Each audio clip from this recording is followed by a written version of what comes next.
오늘 말씀해 보니까 히스기야가 중년의 생애 최고의 정점의 시간에 죽을 병이 들었습니다.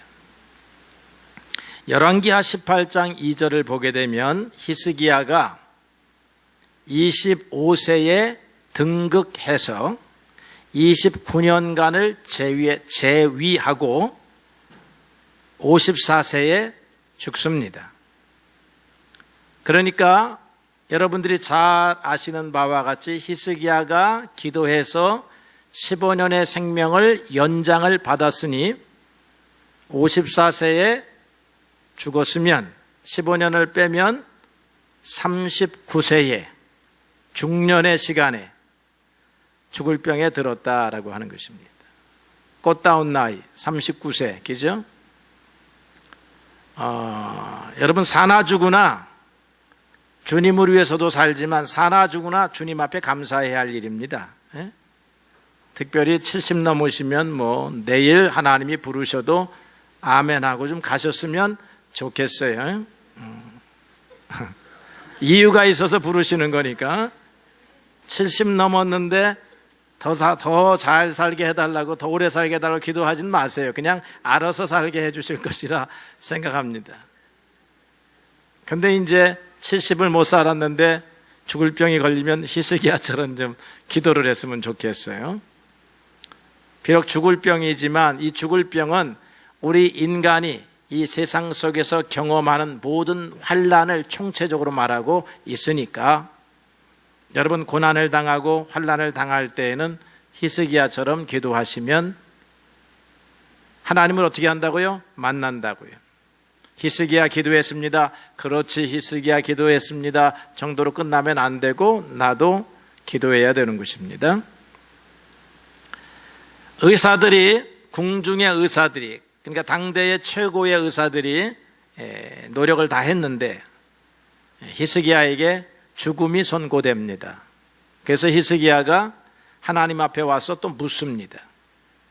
그랬더니 이사야를 통해서 들려진 하나님의 응답은 너는 내 집에 이제 유언을 하거라. 너는 죽고 살지 못하리라. 하나님의 응답도 그렇게 나왔습니다. 그런데 히스기야는 하나님 앞에 기도합니다. 절박한 상황이죠. 절박한 상황은 우리를 기도로 인도하는 것이니까 여러분 고난이 왔을 때 감사할 이유가 있습니다. 기도를 배워야 하나님을 알게 되는 것이기 때문에 오늘 여러분들이 기도가 많은 사람은 반대로 생각하면 복된 사람들입니다. 기도가 없는 사람은 평안한 것 같은데 하나님을 오늘 경험하고 있지 못하다라고 말할 수도 있는 것입니다. 오늘 우리는 히스기야, 왕이 아닌 기도자로서의 히스기야에 대해서 배우기를 원합니다. 오늘 14절의 말씀에 보니까 히스기야는 눈이 쇠하도록 하나님을 앙망했다라고 그렇게 기록했습니다. 하나님을 바라보다가 눈이 침침해졌다는 것입니다. 컴퓨터를 오래 보다가, 만화책을 오래 보다가 침침해진 게 아니고 하나님을 바라보다가 눈이 침침해졌습니다. 컴퓨터나 만화책이나 세상의 잡지를 보다 보면 눈이 천천히 쇠하여지지만, 그죠? 그렇지만 지금 히스기야는 갑작스럽게 눈이 쇠하여졌습니다. 뭐 하다가? 하나님을 바라보다가 그렇게 되었다는 것이니까 하나님을 얼마나 바라보았으면 눈이 쇠하여졌겠나 하는 그런 역설적인 표현이 될 것입니다. 하나님에 대한 애끓는 간절함이 담긴 표현입니다. 애간장이 다 끊어지도록 하나님을 바라보았습니다. 또 바라보고 또 기도하고 또 바라보고 또 기도하는 그런 시간을 갖게 된 것입니다. 한마디로 말하면 하나님을 향하여 간절했다 하는 그런 말입니다. 기도의 간절함은 야곱에게서 우리가 찾아볼 수 있는데요. 야곱은 일정 부분 성공을 하고 난 다음에 고향 땅으로 돌아오게 됩니다. 돌아오는 길에 만나서는 안 될 사람, 만나면 큰일 날 사람이 하나 있었죠. 형 에서입니다. 에서하고 문제가 풀어지지를 아니했습니다. 그런데 20년을 생각해 보아도 형한테 가면 한번 크게 얻어맞겠다, 혼나겠다, 그런 생각을 갖고 산 것입니다. 드디어 야복강을 건너가면 형을 만나게 되었는데 그는 야복강을 건너가지를 못합니다. 야복강을 건너가서 형을 만나면 죽을 것 같았습니다. 성경이 기록하기를 두렵고 답답하였다, 그렇게 기록합니다. 그래서 거기서 야곱은 기도합니다. 생애 가장 진지한, 가장 간절한 기도를 합니다. 그 기도를 성경은 씨름이라, 레슬링이라 그렇게 표현을 했습니다. 기도는 씨름입니다. 누구랑 씨름입니까? 하나님과의 씨름입니다. 지금 에서하고 씨름을 하면 질 것이 뻔합니다. 그래서 씨름의 상대를 바꾸었습니다. 하나님을 향하여 씨름을 하는데 하나님이 야곱의 환도뼈를 칩니다. 그런데 야곱은 환도뼈가 부러졌는데도 불구하고 이 삿바, 허리춤을 놓지를 않습니다. 씨름을 하면 서로 허리춤을 붙잡거나 오늘날의 씨름으로 하면 삿바를 붙잡는 거예요. 그러면 환도뼈가 딱 깨져가지고 다리 하나가 떨어져 나갈 것 같으면 손을 놓게 되어 있는 것인데 야곱은 안 놓는다 이거예요. 그러니까 하나님이 놔라, 이제 나는 가야 되겠다라고 하니 야곱이 내게 축복하지 아니하시면 갈 수가 없습니다 라고 그렇게 말한다 이 말이죠. 끝장을 보겠다라고 하는 것입니다. 하나님의 상대방 씨름 선수의 항복을 받지 않고는 절대로 이 삿발을 놓지 않고 이 씨름의 현장을 떠날 수 없다라고 하는 것이죠. 기도로 말한다면 응답받지 않고서는 이 기도를 절대로 멈출 수가 없다는 것입니다. 그러니까 하나님께서 알았다 그렇게 말씀을 해요. 알았다, 내가 이겼다, 내 뜻대로 하자. 그래서 이름을 바꾸어 줍니다. 이름, 너 야곱이지? 지금부터 이름을 이스라엘이라고 하거라 그랬습니다. 그러면서 그 밑에 성경에 줄을 달아 놓았는데 네가 하나님과 겨루어 이겼음이라 그렇게 줄을 달았습니다. 그러니까 하나님과 겨루어 이겼다라고 하는 말은 하나님의 허락과 응답을 받았다라고 하는 것입니다. 그런데 이스라엘이라고 하는 히브리어의 원래의 뜻은 하나님이여 나를 다스려 주시옵소서라고 하는 뜻입니다. 그러니까 하나님이 다스려 주신다면 이제 세상 어떤 세력하고 싸워도 두렵지 않다라고 할 것입니다. 그때서야 야곱이 손을 놓았다라고 하는 거예요. 기도를 멈추었다라고 하는 것입니다.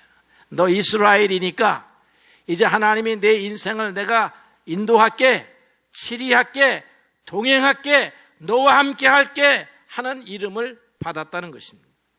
그러니까 그때서야 손을 놓고 야복강을 건너갔습니다.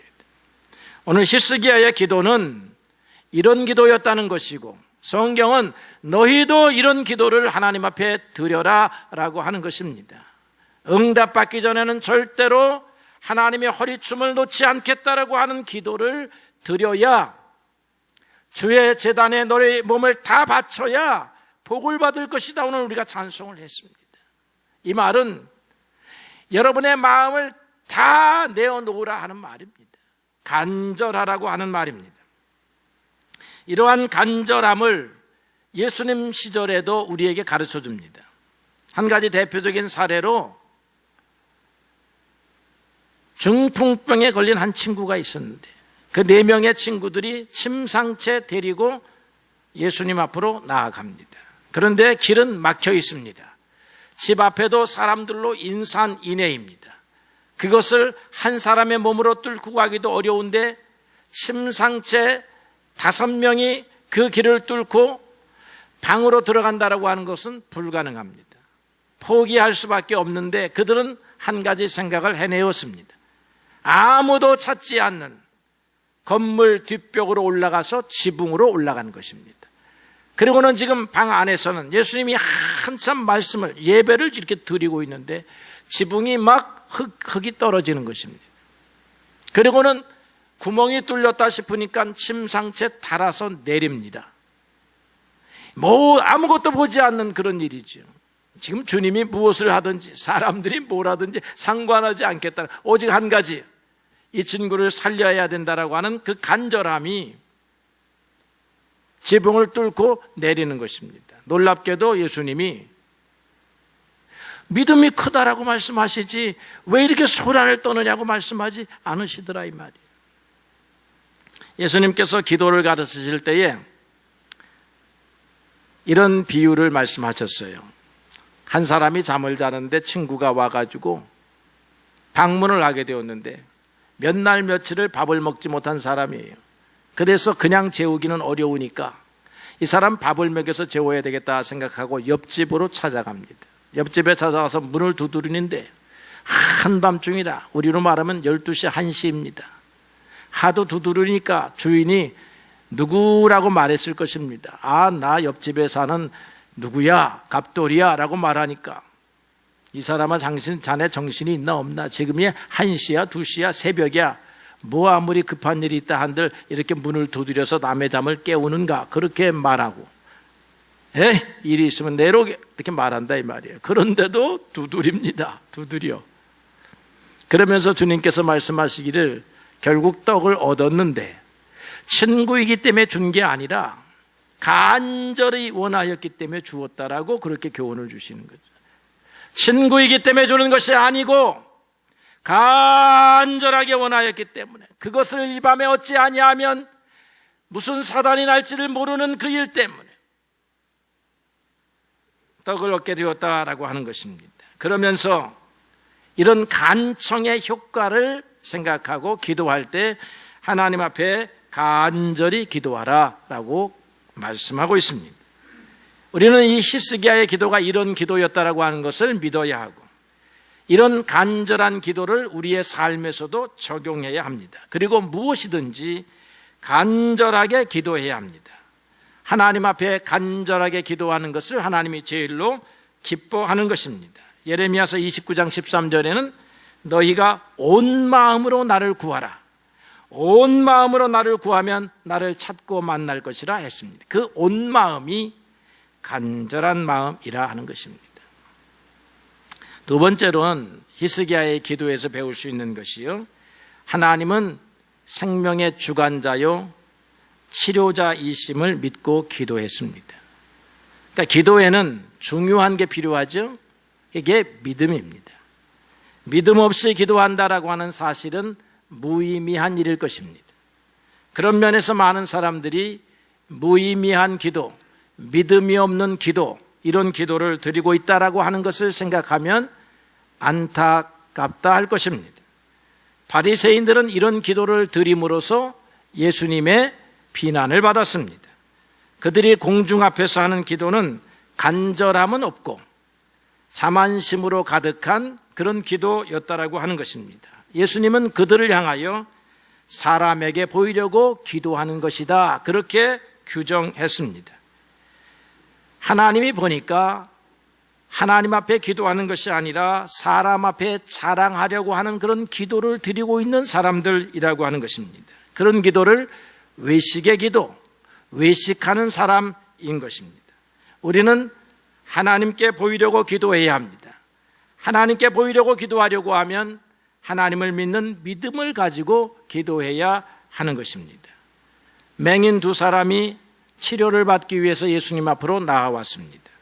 그때 예수님께서 물으신 것은 내가 능히 너희를 치료할 수 있다라고 믿느냐 하는 그런 물음이었습니다. 그때 두 사람이 주여 그러하옵니다 라고 대답을 했습니다. 믿음이 있었다는 이야기입니다. 주님은 믿음을 요구하고 계시다 하는 것입니다. 히스기야는 하나님께서 생사의 주인이심을 믿고 고백을 했습니다.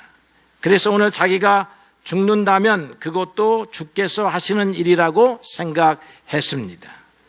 또한 하나님이 자신에게 죽음을 말씀하셨으니 하나님이 하신 일이라 그가 따로 할 말이 없다라고 고백을 했습니다. 15절의 말씀을 보면 주께서 내게 말씀하시고 죽음을 말씀하시고 또 친히 이루셨사오니 죽을 것을 말씀하셨사오니 내가 무슨 말씀을 하오리까 따를 뿐이라고 하는 것입니다.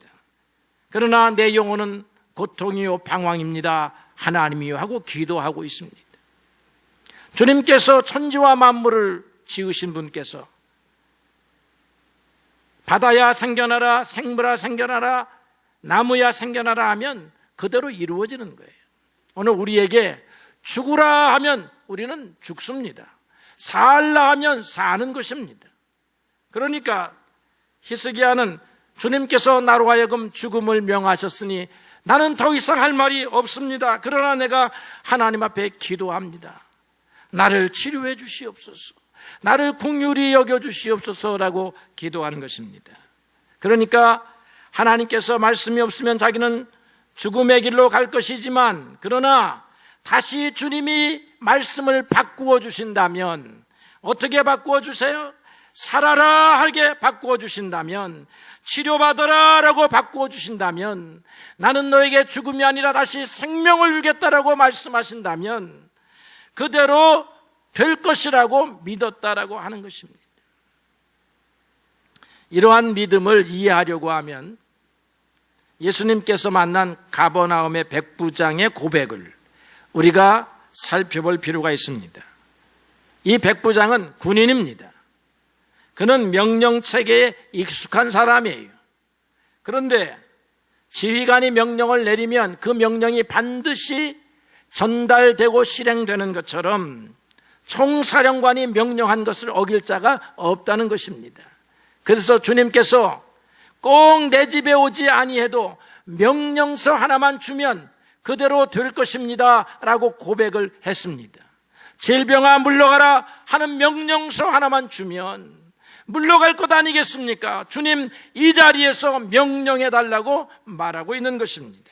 예수님은 내가 이스라엘 가운데 이만한 믿음을 보지 못하였다라고 그렇게 칭찬을 하셨습니다. 오늘 히스기야도 하나님이 죽음도 명령하시는 분이시니 생명도 명령하시는 분이시라 주님이 오늘 나를 살리시겠다고 말씀하시면 내가 살아날 것입니다 라고 그렇게 말하고 있다라고 하는 것입니다. 이게 믿음입니다. 믿음은 죽으라 하면 죽는 것도 믿음이에요. 그러나 살라 하면 사는 것도 이 믿음입니다. 우리는 죽으라 할 때 이제 인생을 다 정리하면 아멘하고 죽을 수 있지만 아직 아쉬운 분들은 주님 죽음을 거두시고 다시 생명을 말씀해 주십시오. 이게 기도하라는 것입니다. 기도.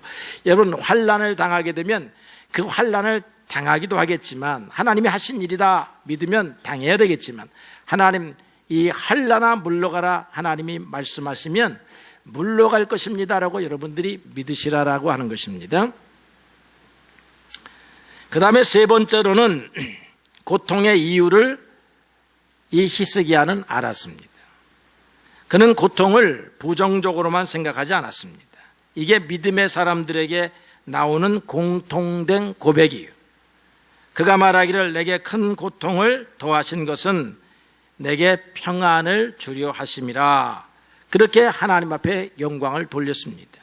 고통이 왔는데 고통의 과정은 있지만 그러나 결론은 하나님의 평안이다라고 하는 것입니다. 예레미야서 29장 11절의 말씀에 나 여호와가 말하노라. 너희를 향한 나의 생각은 재앙이 아니요 평강이니라 하셨습니다. 여러분을 향한 하나님의 생각은 평안이라 할 것입니다. 그런데 고통이 왔습니다. 이 고통에 유익이 있습니다. 이 고통은 죄의 결과이기도 합니다. 그러므로 우리가 고통을 당할 때에는 죄를 회개해야 하는 것입니다. 히스기야는 17절의 말씀에 보니까 이렇게 기록을 했습니다. 내 모든 죄를 하나님께서 하나님의 등에 뒤로 던지셨습니다. 히스기야는 자기의 죄를 통회하고 자복했음이 분명한 것입니다. 고통이 오면 원인, 결과, 사정, 상황 생각하기 전에 내가 하나님 앞에 지은 죄가 무엇인가 하는 것을 생각해야 하는 것입니다. 항상 그래서 교회는, 하나님의 말씀은 우리가 하나님 앞에 지은 죄를 문제 삼습니다. 그래서 자신의 죄를 철저히 자복하면 유익이 돼요. 용서함을 받습니다. 용서함을 받으면 고통이 해소가 되는 것입니다. 또한 고통의 뜻이 하나 있습니다. 고통은 인내를 우리에게 허락해서 보다 나은 인물로, 그릇으로 만들려는 하나님의 계획이 포함되어 있는 것입니다. 세상 사람들은 고통을 당할 때에 원망의 감정을 갖습니다. 원망의 감정이 다른 어떤 감정보다 앞서게 됩니다. 그러나 믿음의 사람들은 원망의 감정이 아니라 하나님 앞에 죄를 먼저 생각하고, 그리고 하나님 앞에 기도해서 이 고통을 통해서 하나님이 나를 어떻게 연단시키려고 하시는가 하는 것을 생각하게 되는 것입니다. 세상 사람들은 고통이 오면 그래서 인간적인 해결책에만 매달리지만 믿음의 사람들은 고통을 다르게 본다 이 말입니다. 고통 속에서 하나님 앞에 회개할 자신의 죄를 발견하고, 그리고 고통 속에서 하나님이 나를 연단하시는 것을 보게 된다라고 하는 것입니다. 그래서 야고보서 1장 2절로 4절의 말씀에 보게 되면, 내 형제들아 너희가 여러 가지 시험을 만나거든 온전히 기쁘게 여기라 하는 교훈의 말씀을 주고 있습니다. 환난을 만나거든 기쁘게 여기는데 온전히, 여기서도 온전히 기쁘게 여기라고 하는 것입니다. 환난을 만나서 슬퍼하는 사람은 슬픔이 머물 것입니다. 그의 인생에. 그러나 환난을 당하여 하나님의 말씀을 믿고 온전히 기쁘게 여기면 세 가지 유익을 갖습니다. 자기의 죄를 발견하고 회개하는 은혜를 갖게 됩니다. 그 다음에 인내를 배우게 되어 하나님 앞에 그 인내를 감당함으로 더 좋은 사람으로 성장해 갑니다. 그리고 가장 중요하다 여기는 것은, 고통은 우리로 하여금 하나님 앞에 기도하게 만든다라고 하는 것입니다. 그리고는 하나님을 경험하게 만든다라고 하는 것입니다. 사랑하는 성도 여러분, 히스기야는 중년에 죽음이라고 하는 환난을 만났습니다. 그는 포기하지 아니하고 하나님 앞에 나아갔습니다. 그리고 하나님 앞에 기도합니다. 간절한 마음으로 기도합니다. 온 마음으로 기도합니다. 외식하는 기도가 아닙니다. 그리고 믿음으로 기도합니다. 하나님이 죽이시기도 하시는 분이시지만 살리기도 하시는 분이라고 하는 사실을 믿고 그렇게 기도합니다. 그리고 기도하면서 하나님을 향하여 가졌던 불안과 원망의 감정을 다 내어 뒤로 던지고, 그리고 하나님이 이 고통을 통하여 나를 축복하시고 평안으로 인도하려 하시는구나 하는 사실을 깨닫고 감사와 찬송을 들렸다라고 하는 것입니다. 그 후에 하나님은 히스기야를 살리시고 그 병을 낫게 하셨습니다. 놀라운 사실은 히스기야가 54세에 죽게 될 때에 그의 아들 장자 므낫세가 12살입니다. 히스기야는 후손이 없었던 사람이에요. 그런데 하나님께서 그를 죽을 병에서 살리시고 3년 후에 자식을 갖게 해서 므낫세가 12살에 히스기야가 죽은 다음에 왕위를 물려받습니다. 그러니까 히스기야의 문제는 개인적인 문제가 아니더라고요. 히스기야의 문제는 다윗 왕조 전체에 관한 문제더라고요. 여러분, 내 문제가 내 문제만이 아니요, 내 문제가 내 가문의 문제요, 내 나라의 문제요, 내가 하고 있는 교회의 문제라고 여러분들이 시야를 한번 넓혀 보십시오. 하나님이 여러분들을 죽이시는 것이 유익한 것이 아니라 살리는 것이 유익하다 이 말이에요. 하나님은 유익한 사람은 살리는 것입니다. 하나님은 예수 그리스도 때문에 여러분들을 생명의 길로 인도하시는 분이십니다. 여러분들의 믿음을 인정하신다 하는 말이지요. 사랑하는 성도 여러분, 환난을 당하면 온전히 기쁘게 여기고 시련을 믿음으로 인내로 잘 감당해 가면 너희들이 조금도 부족함이 없게 하시겠다 하시는 주님의 약속의 말씀이 이루어지는 줄로 믿습니다. 히스기야의 기도를 배웁시다.